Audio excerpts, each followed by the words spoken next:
सो अब हमारे पास जो नेक्स्ट क्वेश्चन है, इसमें हमारे पास एक कोड है और उस कोड को अगर आप ध्यान से देखेंगे तो वो आपको प्रोग्रामेटिकली स्ट्रक्चर वाइज आपका सी प्रोग्रामिंग लैंग्वेज का कोड नहीं लगेगा। इसलिए आपको इसके क्वेश्चन में ही समझाया गया है कि जो इसमें हमने इनपुट दिया है वेरिएबल्स को, जितने भी वेरिएबल्स यहाँ पर बताए गए हैं, उन सभी का जो डेटा टाइप है वो सेम है। तो किसी भी प्रकार की कोई भी एरर डिफरेंट डेटा टाइप होने की वजह से नहीं आएगी और इसे हम बोलते हैं स्यूडो कोड। इसे हम इस तरीके से लिखते हैं, यहां पे लिखा है इंटीजर और यहां पे इंटीजर ए को दिया गया है वैल्यू 456। इसके अलावा एक बी बनाया गया है वेरिएबल, एक सी बनाया गया है वेरिएबल और एक डी बनाया गया है वेरिएबल जिसको वैल्यू दी गई है 10। यहां पर ए बी सी डी तीनों ही वेरिएबल्स के पास सेम डेटा टाइप का इनपुट रहेगा और वो रहेगा इंटीजर टाइप का। तो बेसिकली हम सिर्फ एक तरीके का लॉजिक लिख रहे हैं, जिसको मैं और अच्छी लैंग्वेज में बोलूं तो एल्गोरिथम लिख रहे हैं। उस एल्गोरिथम के ऊपर बेस्ड हम सिंटैक्टिकली किसी भी प्रोग्राम, किसी भी लैंग्वेज का प्रोग्राम बना सकते हैं।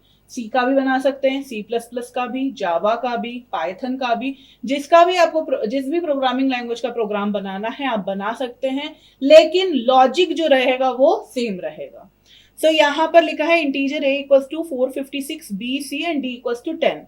यहाँ पर b की वैल्यू दी है a divide by d, that means 456 divide by 10। उसके बाद c की वैल्यू दी है a माइनस b। उसके बाद हमारे पास ये ऑप्शंस हैं जिसमें हमें पता करना है कि c की वैल्यू क्या प्रिंट होगी। तो नीचे लिखा हुआ है प्रिंट c। तो ये इतना हमारा कोड है। सबसे पहले a की वैल्यू हम हमारी मेमोरी में सेव कर देते हैं, दैट इज 456। b और c की वैल्यू डिफाइन नहीं करी गई है, d की वैल्यू है 10। यहां पर b की वैल्यू में क्या हुआ है, बेसिकली 456 डिवाइड बाय 10। तो इसका आंसर हमारा क्या आता, 456.6, सॉरी 45.6।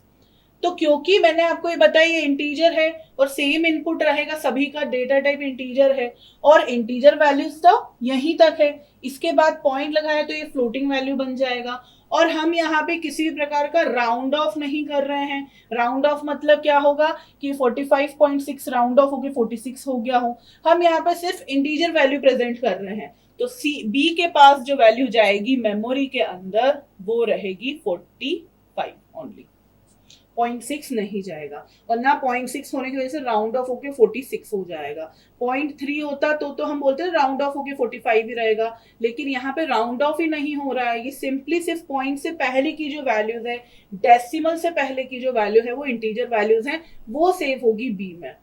उसके बाद यहाँ पर सी का दिया हुआ है 456 माइनस अब जो बी की वैल्यू थी 455। दैट मीन्स यहाँ पर हमारा c की वैल्यू, अब हमने यहाँ पे 45 ही कंसीडर करी, डेसिमल वैल्यू कंसीडर नहीं करी है, तो आंसर आ जाएगा 411। तो जो हमारा आंसर प्रिंट होगा यहाँ पे ऑप्शन डी प्रिंट होगा 411।